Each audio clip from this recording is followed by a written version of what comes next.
Professor दगा राव बहरी अर्जी अलूम के माहिर हैं। वो किंग अब्दुल अजीज यूनिवर्सिटी जद्दा के प्रोफेसर थे। इन्हें कुरान मजीद की सूरह अल नूर की 40वीं आयत पे अजहार ख्याल के लिए बुलाया गया, जिसमें अरशाद रब्बानी है, या काफरों के आमाल गहरे समंदर में अंधेरों की तरह है, जिसे एक मौज ढांपती हो, इसके ऊपर एक और मौज हो, इसके ऊपर बादल हो, गर्ज ऊपर तले अंधेरे ही अंधेरे हों। जब वो अपना हाथ निकाले तो लगता नहीं कि इसे देख सके, और जिसके लिए अल्लाह ने नूर नहीं बनाया तो इसके लिए कहीं भी कोई नूर नहीं।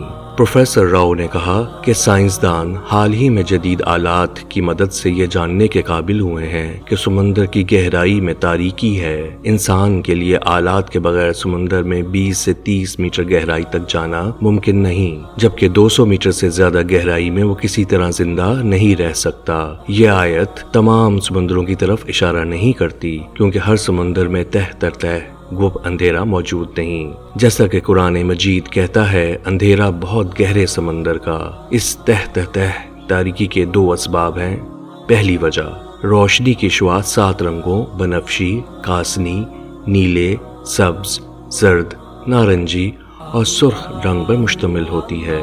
रोशनी की शुआएं पानी की सतह से टकरा कर मुनफ़ होती हैं। 10 से 15 मीटर गहराई में सुर्ख रंग जज्ब हो जाता है, लिहाजा अगर कोई गौताखोर 25 मीटर गहराई में जख्मी हो जाए तो वो अपने खून का सुर्ख रंग नहीं देख सकेगा, क्योंकि इस गहराई तक सुर्ख रंग नहीं पहुंचता। इसी तरह 30 से 50 मीटर गहराई में नारंगी रंग की शुआएं, 50 से 100 मीटर गहराई में जर्द शुआएं, 100 से 200 मीटर गहराई में सब्ज शुआएं और आखिर में 200 मीटर से ज्यादा गहरे पानी में नीली शुआएं नजर नहीं आती, जबकि बनफशी और कासनी रंग की शुआएं 200 मीटर से ऊपर ही जज्ब हो जाती हैं।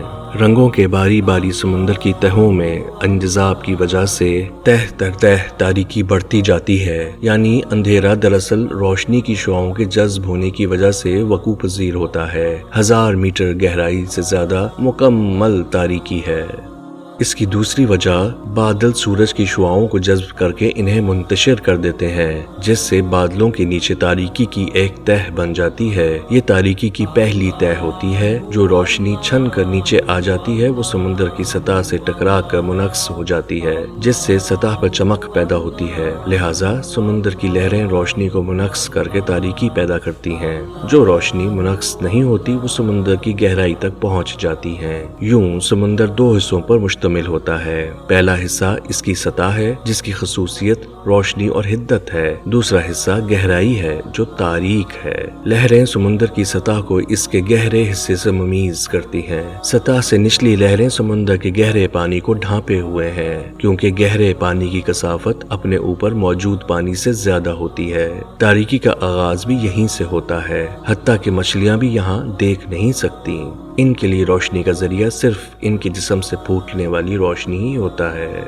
कुरान मजीद की सूरह अल नूर की 40वीं आयत इसी तरफ इशारा करती है, या काफरों के आमाल गहरे समंदर में अंधेरों की तरह हैं, जिसे एक मौज ढांपती हो और इसके ऊपर एक और मौज हो।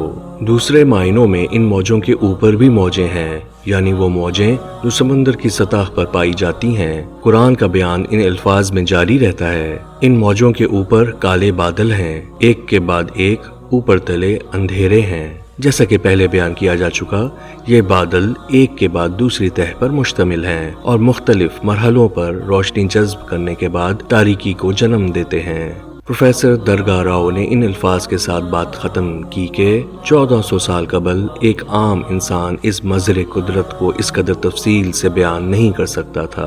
बस ये इल्म किसी गैर मरी जरिए से आया। जाहिर है वो गैर मरी जरिया वही है, इलाही है।